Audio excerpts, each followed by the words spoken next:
The president may have liked his own performance in Finland, but on Capitol Hill, many others did not. I did not think this was a good moment for our country. His behavior is so inexplicable and so against the interests of the United States. Democrats and Republicans calling out the president for not calling out Vladimir Putin. I believe the intelligence community and also the House intelligence community that Russia meddled in it. We should do everything we can to hold them accountable. I thought it was shameful, and I never thought I'd see an American president throw the intelligence community under the bus like that. I never would have thought a U.S. president would get duped by the former KGB hands. Senator John McCain described the president's meeting as one of the most disgraceful performances by an American president in memory. And House Speaker Paul Ryan insisted the president must appreciate that Russia is not an ally. But to the president, the Kremlin could be, even though they interfered with the 2016 election, according to the FBI, the CIA, the NSA, and virtually everyone else in the intelligence community.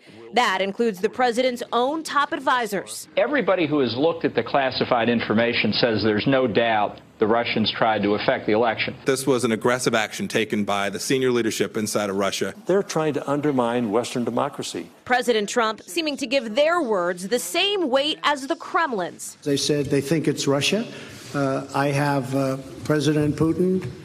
He just said it's not Russia. And defending the discussion as necessary for a better relationship. Nothing would be easier politically than to refuse to meet, to refuse to engage, but that would not accomplish anything.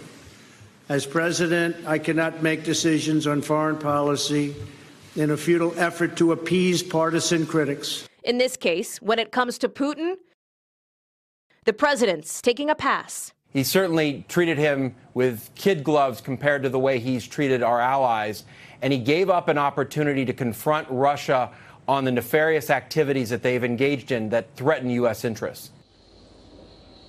Even some of the president's friends are not happy with what happened. Newt Gingrich, for example, is now insisting the president clarify his Helsinki comments, calling them the most serious mistake of his presidency.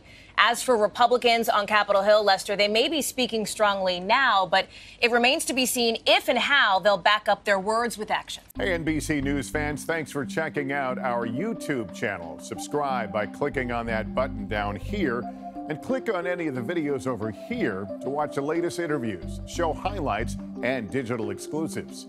Thanks for watching.